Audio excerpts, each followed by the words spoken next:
The great hall of the Galactic Council buzzed with angry voices. Creatures from 47 different worlds sat in their special chairs, each one designed for their unique bodies. Some had forearms, others had tentacles, and a few floated in tanks of strange gas. But they all shared one thing. They were very upset with humanity. Ambassador Zethkar stood at the center of the room. His blue skin gleamed under the bright lights as his forearms moved wildly while he spoke. Behind him, a huge screen showed pictures of a human colony on a distant planet called Kepler 442b. "Look at what these humans have done," Zethkar shouted. His voice was translated into dozens of languages through tiny devices in each delegate's ear. "They built cities on a protected world. They dug mines where we told them not to. They changed the air and water without permission." The other aliens made various sounds of anger. The Kulari clicked their sharp beaks rapidly. The crystalline Shendai created high-pitched musical notes that hurt to hear. The furry Vorthak growled deep in their throats. At the far end of the room, sitting alone in a simple metal chair, was Ambassador Sarah Chen. She was the only human in the entire building. Her face showed no emotion as she listened to the accusations. Her dark hair was pulled back in a neat bun and she wore a plain blue uniform with Earth's symbol on the shoulder. "The humans ignore our messages," continued another alien delegate. This one looked like a giant insect with rainbow-colored wings. "We sent them warnings. We told them to stop. They did not even answer us." Ambassador Chen had heard all of this before. For months, the Galactic Council had been sending angry letters to Earth. They said humans were expanding too fast. They said humans were too violent. They said humans did not respect the old rules that had kept peace in the galaxy for thousands of years. The problem was simple. Humans were new to space travel compared to the other species. Most aliens had been flying between stars for 10,000 years or more.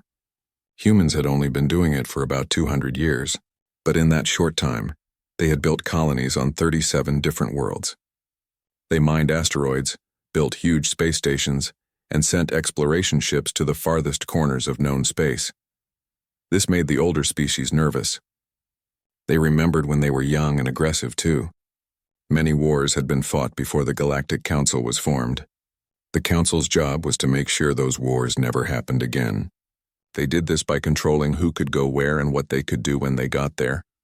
Humans, however, seemed to think the rules did not apply to them. "We have been patient," said Elder Morthtai of the hegemony. She was ancient even by alien standards, with gray scales that had seen 1,000 years of galactic politics. "We have tried to teach these humans proper behavior, but they refused to learn." The accusations went on for hours. Each species took turns explaining why humans were dangerous. They talked about human wars on Earth. They mentioned human weapons that could destroy entire cities. They worried about human diseases that might spread to other worlds. Through it all, Ambassador Chen sat quietly. She took notes on a small tablet and occasionally sipped water from a clear bottle. She did not argue or defend humanity's actions. She just listened and waited. Finally, Elder Morthtai called for quiet. The great hall fell silent except for the soft humming of the air recycling systems. "The time for words has passed," she announced. "Humanity has shown they cannot be trusted to follow galactic law. They expand without permission. They ignore our warnings.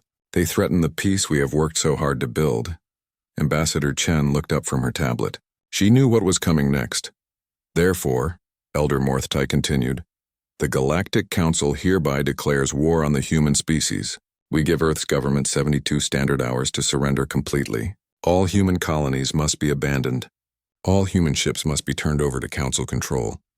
The human military must be disbanded immediately." The other delegates erupted in cheers and celebration sounds. Some banged their fists on their desks. Others created flashing light patterns with their natural abilities. The insect-like delegate buzzed so loudly that the translation devices had trouble keeping up. "If humanity refuses these terms," Elder Morthtai said when the noise died down, "we will use force to remove them from space permanently. Our combined fleets will destroy every human ship, station, and colony. Earth itself will be placed under military occupation until the human species learns proper behavior." She turned to look directly at Ambassador Chen. "Do you understand these terms, human?" Ambassador Chen stood up slowly. She was much smaller than most of the aliens in the room, but something about her calm manner made them pay attention. "I understand perfectly," she said in a clear, steady voice. You are declaring war on humanity because we refuse to follow rules we never agreed to. You want us to surrender everything we have built because you are afraid of competition. Several delegates started to protest, but Chen raised her hand for silence. Surprisingly, they actually got quiet. I will transmit your declaration to Earth immediately, she continued. Our government will consider your terms very carefully. But I feel I should warn you about something. Elder Morthai's scaled face showed curiosity. What warning do you offer, small human? You think you know everything about humanity, Chen said. You have watched us for decades. You have studied our ships, our weapons, our technology. You believe we are primitive compared to your advanced civilizations. She walked closer to the center of the room, her footsteps echoing in the sudden silence. But there is something you do not understand about humans, she said. We are very good at hiding our true capabilities. We have learned much from watching you. More than you realize, the crystalline Shen dye created a dismissive musical chord. Human arrogance, their translator announced. Your species has nuclear weapons and chemical rockets. We have antimatter cannons and gravitational manipulators. This war will last perhaps 1 week. Ambassador Chen smiled, but it was not a happy expression. It was the kind of smile that made predators nervous when they saw it on human faces. Perhaps you are right, she said. Perhaps we are as weak as you think. But consider this. If humans are so primitive, why are you so afraid of us that you need to declare war? Why not just ignore us until we grow up? The question hung in the air like a physical thing. Several delegates shifted uncomfortably in their seats. The vote is final, Elder Morthai said, but her voice sounded less certain than before. 72 hours, human. Surrender or face destruction. Ambassador Chen nodded politely. I will inform my government immediately. But Elder Morthai, I want you to remember this moment. Remember that I tried to warn you. She gathered her tablet and water bottle, then walked toward the exit. The massive doors opened silently as she approached. Just before leaving, she turned back to face the assembled delegates one last time. You have made a grave mistake today, she said. I suspect you will regret this decision very much. The doors closed behind her with a soft thud, leaving the council chamber in uncomfortable silence. Elder Morthai stared at the closed doors for a long moment. Something about the human's calm confidence bothered her, but she could not figure out what it was. Humans were weak. The Council's intelligence reports were very clear about that. Earth had fewer than 1,000 starships total. The Council commanded over 40,000 vessels from dozens of different species. Begin mobilizing the fleet, she ordered. Humanity will learn their place in the galaxy one way or another. But as the delegates filed out of the chamber, many of them wondered why Ambassador Chen had seemed so completely unafraid. The message from Ambassador Chen reached Earth just 6 hours after the Council's declaration of war. The emergency session of the United Earth Government was called immediately, bringing together representatives from every nation and colony in human space. President Maria Martinez stood at the podium in the Great Assembly Hall in Geneva. Her dark eyes were serious as she looked out at the faces of 500 delegates. Some were physically present while others appeared as holograms from distant colonies and space stations. The situation is clear, President Martinez began. The Galactic Council has given us 3 choices: surrender completely, fight a war we cannot win, or find a third option that they have not considered. The hall erupted in angry voices. Representative Johnson from the North American Union stood up and shouted over the noise. We cannot surrender. They want to take everything we have built. 200 years of progress gone. And we cannot fight, replied Representative Liu from the Asian Federation. Look at the numbers. They have 40,000 ships. We have less than 900. Representative Okafor from the African Confederation raised her hand for quiet. What third option, Madam President? What are you not telling us? President Martinez gestured to the side of the stage. A tall woman in a military uniform walked out and took the podium. This was Admiral Rebecca Thompson, head of the Solar Defense Force. Ladies and gentlemen, Admiral Thompson said, let me give you the hard facts. As of this morning, humanity controls 37 star systems. We have a total population of 12.3 billion people. Our military consists of 847 starships of various types. She activated a holographic display that showed the local region of the galaxy. Blue dots marked human colonies, while red areas showed territories controlled by Council species. The Galactic Council commands over 8,000 star systems, she continued. Their combined population exceeds 3 trillion individuals. Intelligence estimates suggest they can field more than 40,000 military vessels, many of which are larger and more advanced than our best battleships. The hologram showed streams of red dots moving toward the blue areas. Even without detailed military knowledge, every delegate could see that humanity was vastly outnumbered. In a conventional war, Admiral Thompson concluded, we would be completely destroyed within 2 weeks. Maybe 3 if we were very lucky and very smart. The hall fell silent. The reality of their situation was clear to everyone. They were like children with sticks facing a pack of wolves. Representative Singh from the Indian Commonwealth stood up. Then we must surrender. We can rebuild later when we are stronger. No, shouted Representative Volkov from the Russian Republic. We fight. Humans do not surrender to bullies. Fighting is suicide, replied Representative Kim from the Korean Alliance. The argument continued for over an hour. Some delegates wanted to surrender immediately. Others demanded they fight to the death. A few suggested trying to negotiate, but everyone knew the council had already made their final decision. President Martinez was about to call for order when a soft voice spoke from the back of the hall. Excuse me, may I address the assembly? Everyone turned to see a small woman with gray hair and thick glasses. She wore a simple white lab coat with various security badges pinned to the front. Most delegates did not recognize her, but President Martinez smiled slightly. Dr. Elena Vasquez, the president announced, Director of Advanced Weapons Research. Please take the podium. Dr. Vasquez walked slowly to the front of the hall. She looked nervous, like someone who spent more time with computers than with people. When she reached the podium, she pulled out a small device and connected it to the holographic display system. I need to show you something, she said quietly. But first I must have your promise that what you see here will never leave this room. The security of our entire species depends on it. Representative Johnson looked confused. Dr. Vasquez, with respect, what could you possibly have that would change our situation? The council has studied our technology for decades. They know exactly what we are capable of. Dr. Vasquez smiled for the first time. It was a shy, secretive smile that made several delegates lean forward in their chairs. Actually, Representative Johnson, they know exactly what we have allowed them to see. That is not the same thing at all. She activated her device. The holographic display changed completely. Instead of showing star maps, it now showed technical diagrams of human starships. But these were not the ships that Admiral Thompson had been talking about. Project Prometheus has been operational for 18 months, Dr. Vasquez explained. Every human vessel, space station, and planetary installation has been secretly modified with quantum resonance chambers. Representative Tanaka from the Japanese Federation raised her hand. Dr. Vasquez, I am not a scientist. Can you explain what that means in simple terms? Imagine every human structure in space as a single instrument in a huge orchestra, Dr. Vasquez said. Individually, each instrument can only make small sounds, but when they all play together, they can create something much more powerful. She changed the display again. Now it showed energy readings that made several delegates gasp. The numbers were far beyond anything they had expected.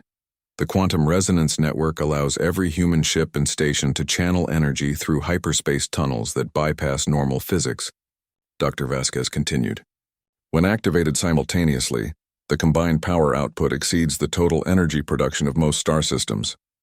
Admiral Thompson stood up from her seat in the front row. Her face was pale.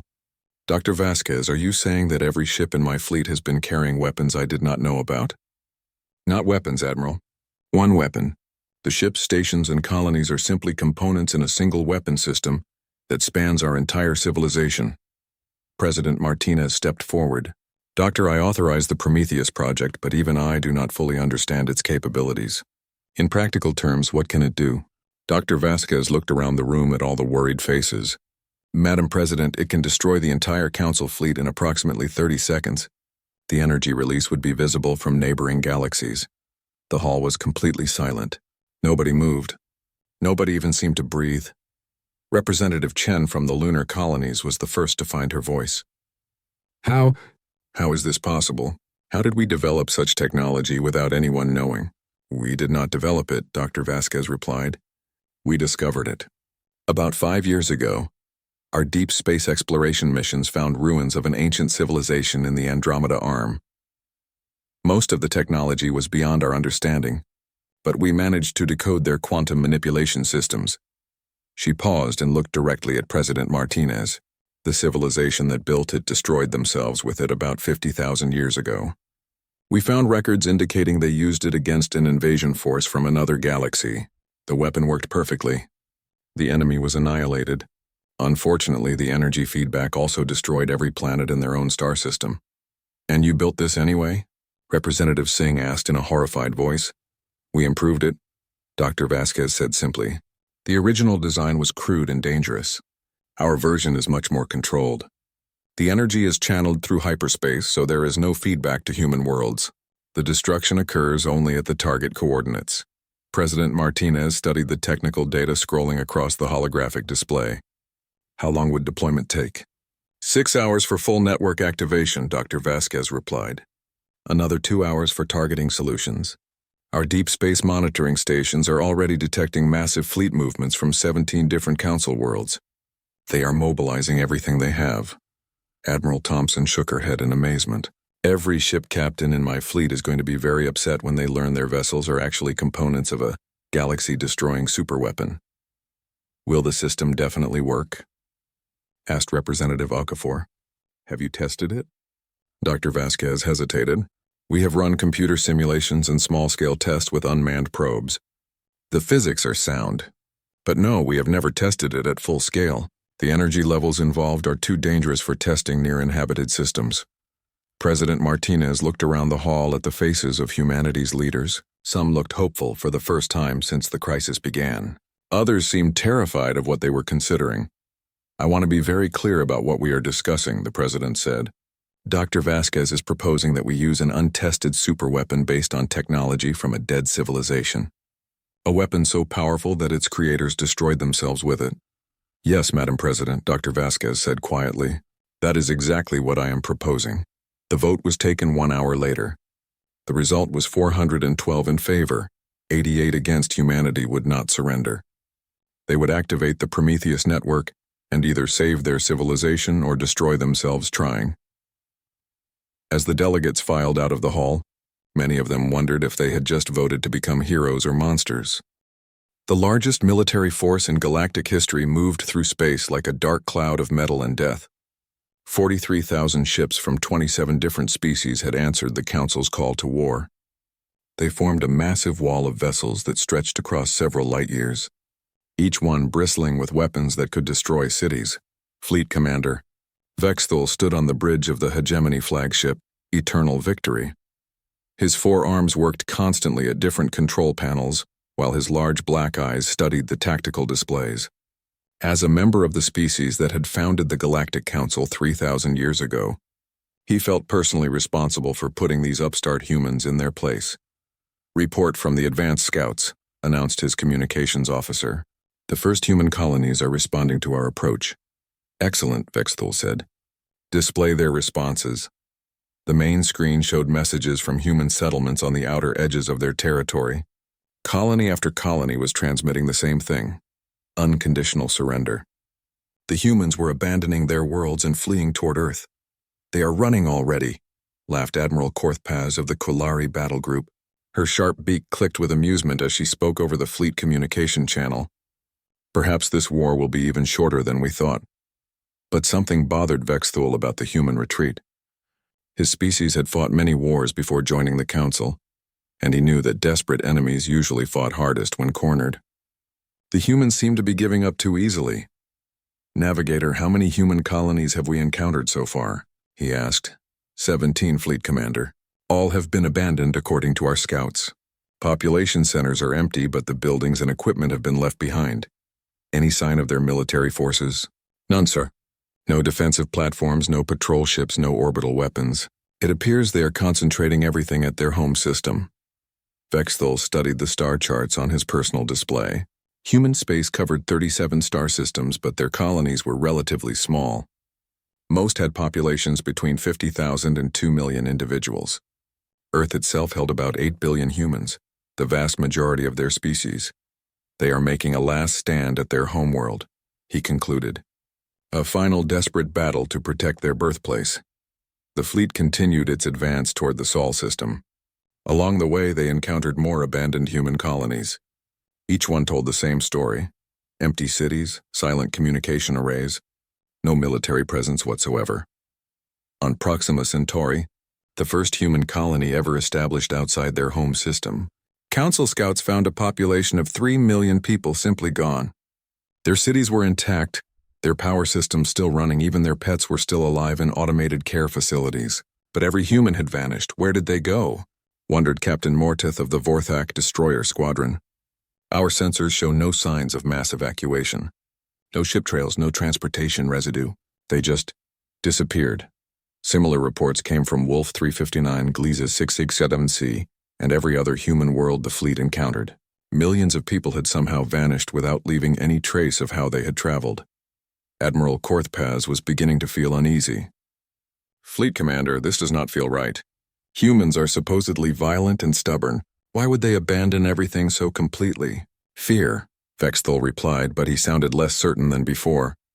They have realized they cannot win, so they are gathering everyone at Earth for a final negotiation. Once they see our full fleet, they will surrender immediately. The Council Armada reached the edge of the Sol system 3 days after leaving Galactic Council space. What they found there made no sense at all. Scanning the system now, reported the sensor operator on the Eternal Victory. No defensive platforms detected. No orbital weapons. No military fleet in formation. Vexthul stared at the main display. It showed Earth hanging in space like a blue-green jewel, completely undefended. A few civilian space stations orbited nearby, along with some asteroid mining platforms and communication satellites. But there were no warships, no battle stations, no signs of military preparation. What about their fleet? He demanded. Intelligence reports said they had almost 900 ships. Unknown, sir. We are detecting some vessel signatures throughout the system, but they appear to be civilian craft. Cargo haulers, passenger transports, research vessels, nothing that poses a military threat. This was not what Vexthul had expected. Every species in galactic history had made some attempt to defend their homeworld when faced with invasion. Even the most peaceful civilizations would at least deploy their ships in threatening formations to discourage attack. But the humans had done nothing. Earth sat in space like a ripe fruit waiting to be picked. Sir, the communications officer announced, we are receiving a transmission from Earth. Put it on screen. The display changed to show a middle-aged human woman in a military uniform. She stood in what appeared to be a command center, with other humans working at various stations behind her. This is Admiral Rebecca Thompson of the Solar Defense Force, she said. To the Council fleet approaching our system, I am authorized to discuss terms of surrender. Several bridge officers on the Eternal Victory made satisfied sounds. This was more like what they had expected. I am Fleet Commander Vexthul, he replied. You will surrender unconditionally as demanded by the Galactic Council. All human ships will be turned over to our forces immediately. All planetary defenses will be shut down. All military personnel will submit to arrest. Admiral Thompson nodded calmly. We are prepared to comply with those terms, Fleet Commander. However, I must inform you that our surrender comes with one condition. The bridge fell silent. Vexthul felt his temper rising. Even in defeat, these humans were trying to negotiate. You are in no position to make conditions, Admiral, he said coldly. You will surrender completely or face total destruction. The condition is very simple, Admiral Thompson continued. We want you to come closer. What? Your fleet is currently positioned at the edge of our system. For security reasons, we cannot transmit surrender codes at such long range. Please advance to within 1 light hour of Earth. At that distance, we can transfer control of all our systems to your command. Vexthul considered this. It was a reasonable request from a technical standpoint. The humans would need to send detailed information about their ships, weapons, and defensive systems. Such transmissions would indeed be more secure at closer range. Very well, he said. We will advance to the position you have specified. But understand this, Admiral Thompson. If this is some kind of trick, we will destroy every human world in the galaxy. Admiral Thompson's expression did not change. I understand completely, Fleet Commander. We will be waiting for you. The transmission ended. Vexthul studied the tactical display as his fleet began moving deeper into the Sol system. Something still felt wrong about this entire situation, but he could not figure out what it was.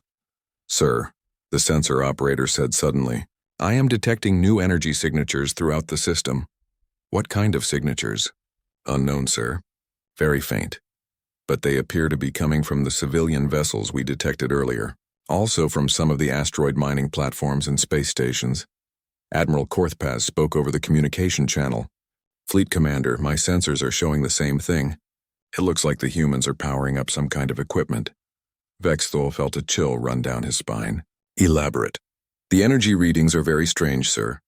They do not match any known human technology. It appears to be some kind of quantum manipulation system. That is impossible, Vexthul said. Humans do not have quantum technology. Our intelligence reports are very clear about their capabilities. But even as he spoke, more and more energy signatures were appearing on the sensors, not just from a few ships but from hundreds of sources throughout the system. Every human structure in space seemed to be powering up simultaneously. Fleet Commander, his communications officer said in a worried voice, I am detecting similar energy signatures from the human colonies we passed on our way here. What do you mean? Sir, it appears that the colonies were not actually abandoned.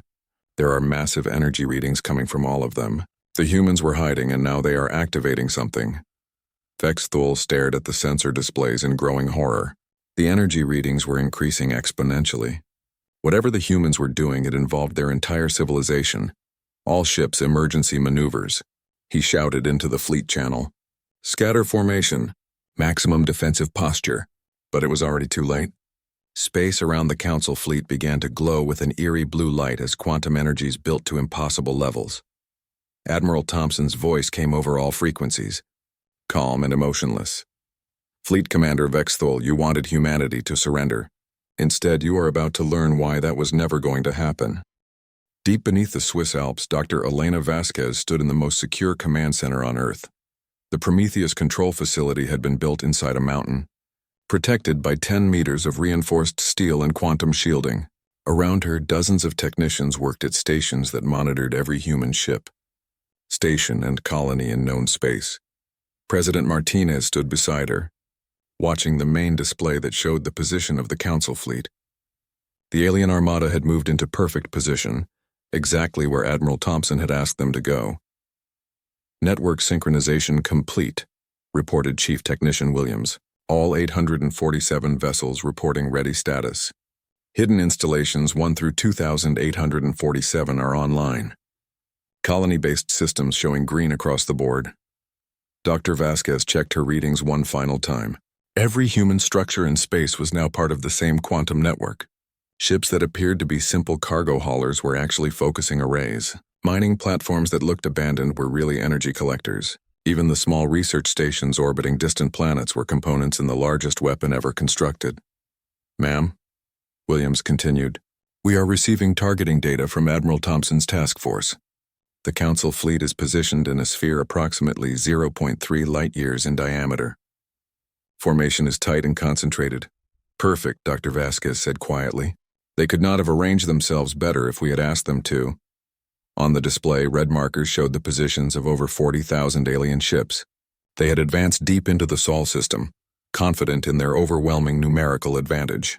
Their formation was designed for maximum intimidation. A solid wall of warships that stretched across space like a metal asteroid belt. But that same formation made them the perfect target for the Prometheus network. Madam President, Dr. Vasquez said, I need your final authorization. Once we begin the activation sequence, there is no way to stop it. The quantum cascade will continue until it reaches maximum output. President Martinez studied the tactical display. Intelligence estimates suggested that the Council fleet represented about 60% of their total military strength. Most of their remaining ships were spread across thousands of star systems, maintaining order and protecting their territory. Dr. Vasquez, she said, what happens to the ships that are not in our immediate target zone? The Council still has thousands of vessels at their homeworlds. The quantum fire will spread through hyperspace along predetermined paths, Dr. Vasquez explained. Any ship using Council standard faster-than-light drives will be connected to the network through quantum entanglement. The energy will follow those connections back to their points of origin. Are you saying this will destroy their entire fleet? Even ships that are light-years away? Yes, Madam President. The Prometheus network will eliminate every Council military vessel in the galaxy simultaneously. Their quantum drive technology makes them all part of the same connected system, whether they know it or not. President Martinez took a deep breath. And civilian ships? Non-military targets? Safe. The targeting system is designed to distinguish between military and civilian quantum signatures. Only vessels equipped with weapons and military-grade shielding will be affected. The president looked around the command center at the faces of her staff.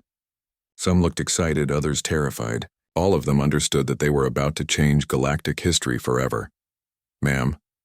Admiral Thompson's voice came over the communication system.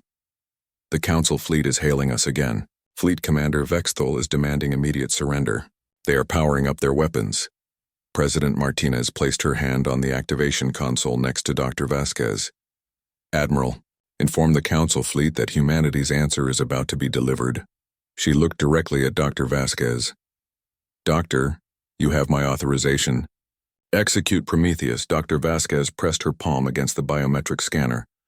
Prometheus network activation initiated. "All stations, begin quantum alignment sequence." Across human space, the response was immediate. Every ship captain who had been kept in the dark about their vessel's true purpose suddenly found their instruments going crazy. Energy readings spiked beyond anything they had ever seen. Computer systems that they had never known existed came online automatically. Captain Sarah Kim of the merchant vessel, Lucky Strike, stared at her console in shock. Her simple cargo hauler was supposed to be carrying medical supplies to Mars, but now it was generating enough power to supply a small city. "What the hell is happening to my ship?" she shouted over the communication channel. "Captain Kim," came Admiral Thompson's voice, "your vessel is now part of the Prometheus network. Do not attempt to interfere with the automated systems. You are about to help save humanity." Similar scenes played out on hundreds of ships throughout the Sol system. Mining platforms that had appeared inactive suddenly blazed with energy. Space stations began channeling power through quantum tunnels that connected them to vessels light years away.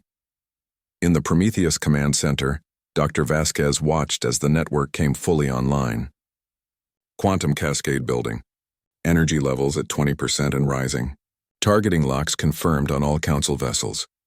The main display showed streams of blue energy connecting every human installation in space. It looked like a vast spider web of light, with Earth at the center and threads reaching out to the most distant colonies. 50% power, Williams reported. Hyperspace tunnels are stable. No sign of cascade failure. Fleet Commander Vexthal, still not understanding what was happening, continued trying to contact the human fleet. "Admiral Thompson, our sensors are detecting massive energy buildups from your ships. Shut down all systems immediately, or we will open fire." 70% power, Dr. Vasquez announced. "Fleet Commander, you are welcome to try." On the Eternal Victory, Vexthal watched in growing horror as his sensors showed energy readings that should have been impossible. The human ships were generating more power than some stars. "All weapons target the nearest human vessels," he ordered. "Fire everything." The Council fleet opened fire with thousands of antimatter cannons, gravitational disruptors, and plasma beam weapons. The space around Earth lit up like a miniature galaxy as exotic energies tore through the void. But when the weapons reached their targets, something incredible happened. The human ships simply absorbed the energy and channeled it into the Prometheus network. "Impossible," Vexthal screamed. "No shields can withstand that much firepower." 90% power, Dr. Vasquez said calmly. "The Council fleet has just provided us with an additional boost." How thoughtful of them. President Martinez watched the display in amazement. The alien weapons had not damaged a single human ship. Instead, they had made the Prometheus network even more powerful. 100% power achieved, Williams announced. "All systems nominal. Ready to fire on your command." Dr. Vasquez looked at President Martinez one last time. "Madam President, once I give this order, there is no going back. The galactic balance of power will change forever." "The Council declared war on us," President Martinez replied. "They came here to destroy our civilization. Now let them learn the price of underestimating humanity." Dr. Vasquez turned to her console and spoke clearly into her microphone. "All stations, this is Prometheus Control. Execute quantum fire. Target all Council military vessels. Authorization code Alpha 779. The effect was instantaneous and devastating. Every human ship, station, and hidden installation in the galaxy fired simultaneously through hyperspace. The combined energy output of humanity's entire space-based civilization focused into quantum beams that bypassed normal spacetime. Completely. The Council fleet did not even have time to scream. Space around them erupted in blue-white fire that burned hotter than the cores of stars. 43,000 warships representing the military might of 27 species simply ceased to exist. They did not explode or break apart. They were converted directly into energy at the molecular level. The quantum fire spread through hyperspace, along the network connections of Council faster-than-light drives. In star systems hundreds of light-years away, Council patrol fleets and defense platforms suddenly found themselves burning in the same impossible fire. On Hegemony Prime, Admiral Cortaz was reviewing supply reports when every military ship in orbit around the planet simultaneously erupted in quantum flames. On Kulari Central Command, Fleet Marshal Vexandra watched in horror as her entire home defense squadron simply vanished in blue light.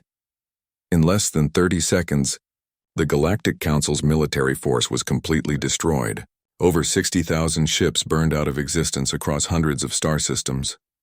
The quantum fire was precise. Civilian vessels, merchant ships, and passenger transports were completely unharmed. But anything with military-grade weapons and shielding was consumed by the hungry flames. In the Prometheus Command Center, Dr. Vasquez watched the energy readings return to normal. Quantum fire complete. All targets eliminated. Network powering down to standby mode. President Martinez stared at the main display. Where the Council fleet had been, there was now only empty space and slowly expanding clouds of glowing particles. "My God," she whispered. "We actually did it." Admiral Thompson's voice came over the communication system, filled with awe. "Prometheus Control, this is A." The message reached every Council world simultaneously, transmitted through communication networks that had been considered completely secure just hours before. It appeared on government channels, military frequencies, and even civilian entertainment broadcasts. No encryption could stop it. No jamming could block it. President Martinez appeared on billions of screens across the galaxy, her image crystal clear despite the impossible distances involved. Behind her, the blue Earth hung in space like a symbol of humanity's new power. "To the former members of the Galactic Council," she began, her voice calm and steady. "My name is Maria Martinez, President of the United Earth Government. 1 hour ago, your military forces declared war on humanity and attempted to destroy our civilization." On Hegemony Prime, Elder Morthtai watched the transmission from her emergency bunker deep underground. Around her, panicked advisors tried to contact their military commanders, only to discover that there were no military commanders left to contact. "Your combined fleet of over 40,000 ships has been destroyed," President Martinez continued. "Every Council military vessel in the galaxy has been eliminated. This was accomplished in less than 30 seconds using technology that your intelligence services failed to detect." The transmission showed images of empty space where the Council Armada had been. Sensor readings confirmed what everyone already knew, but no one wanted to believe. The largest military force in galactic history had simply ceased to exist. "We offer each member species a simple choice," President Martinez said. "Accept peaceful coexistence with humanity as equals, or suffer the same fate as your military forces. You have 72 standard hours to respond." The reaction across Council space was immediate and varied. Some species panicked, broadcasting surrender messages within minutes. Others tried to rally their remaining civilian ships for desperate counterattacks. A few simply went silent, their governments too stunned to respond at all.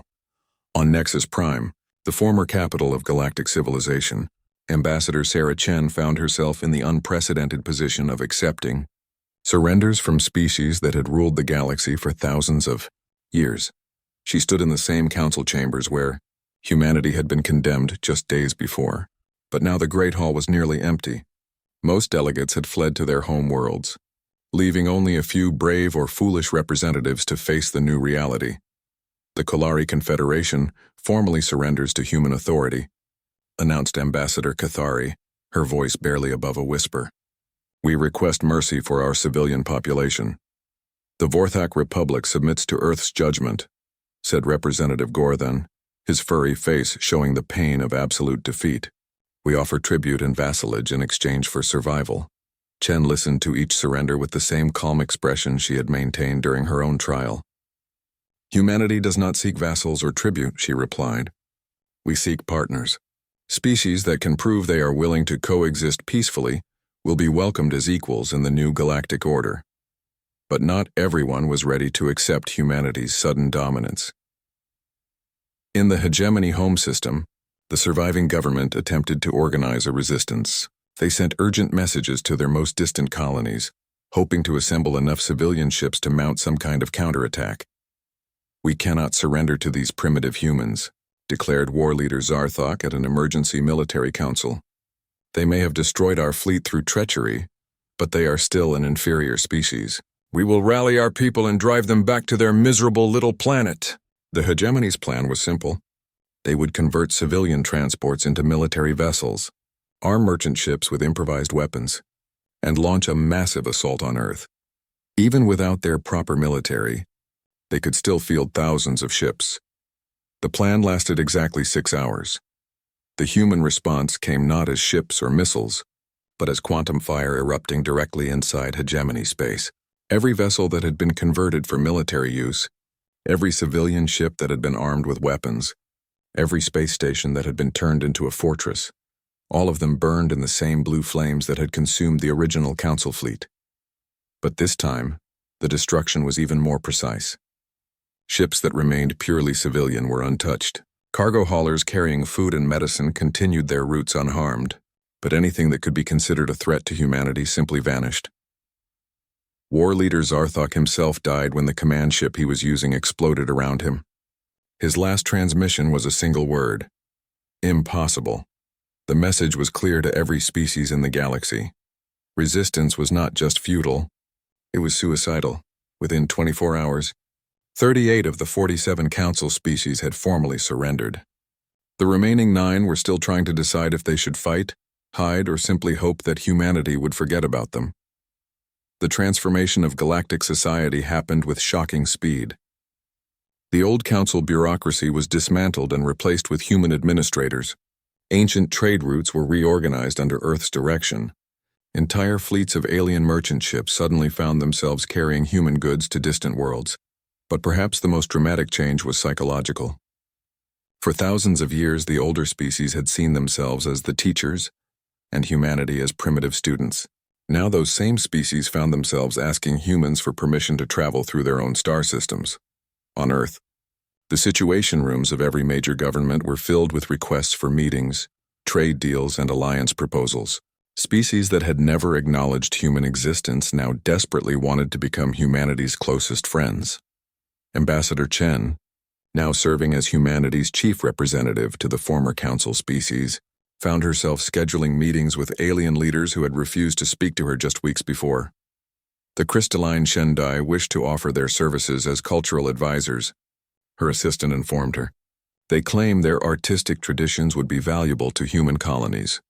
The tentacled Morgathi want to discuss mining rights, came another report. They are offering very favorable terms for human expansion into their territory. Chen smiled as she reviewed the endless stream of proposals. Schedule them all, she said, but make sure they understand that these are negotiations between equals, not tribute presentations to conquerors. The establishment of the new order was not without challenges. Some species had difficulty accepting that their thousands of years of technological and cultural advancement had been made irrelevant overnight. Others struggled with the concept that humans, who had been in space for less than 3 centuries, now controlled the fate of civilizations that had existed since before Earth's ice ages. There were also practical problems. The galaxy was vast, and humanity simply did not have enough people to directly administer thousands of alien worlds. The solution was a system of autonomous regions, where species could govern themselves as long as they followed basic principles of peaceful coexistence. Dr. Vasquez, now serving as Director of Galactic Security, oversaw the deployment of monitoring stations throughout former Council space. These stations were linked to the Prometheus network, ensuring that any attempt to build new military forces would be detected and eliminated immediately. We are not conquerors, she explained to a gathering of alien representatives. We are guardians. The galaxy has been plagued by wars and conflicts for millennia. Humanity will ensure that those days are over. The Prometheus network itself became a symbol of the new age. Every human ship, station, and colony remained connected to the system, creating a web of power that spanned the entire galaxy. The network was not just a weapon, it was also a communication system, a transportation network, and a guarantee of peace. Within 6 months of the Council's defeat, trade between human and alien worlds had increased by 3,000%. Scientific cooperation flourished as species shared technologies they had previously kept secret. Art, music, and literature flowed freely between civilizations that had barely acknowledged each other's existence. But most importantly, there were no more wars. For the first time in galactic history, 47 different species coexisted without major conflict. Pirates were eliminated by quantum fire the moment they attacked merchant ships. Border disputes were settled by human arbitrators backed by the threat of annihilation. Aggressive species found themselves with no choice but to redirect their energies toward peaceful pursuits. President Martinez, now addressed as first speaker by alien delegations, established the new galactic capital on a space station built specifically for diplomatic purposes. The station, named Harmony, orbited a neutron star at the center of the galaxy, equally distant from all member worlds. The age of human dominance, she said in her inaugural address, is not about humans ruling over other species. It is about humanity ensuring that all species can thrive without fear of war or conquest. The transformation was not without its critics. Some humans worried that their species had become too powerful, too quickly. Others feared that the alien races were only pretending to accept human leadership while secretly planning revenge. But as years passed, it became clear that the new galactic order was stable. Children grew up on worlds where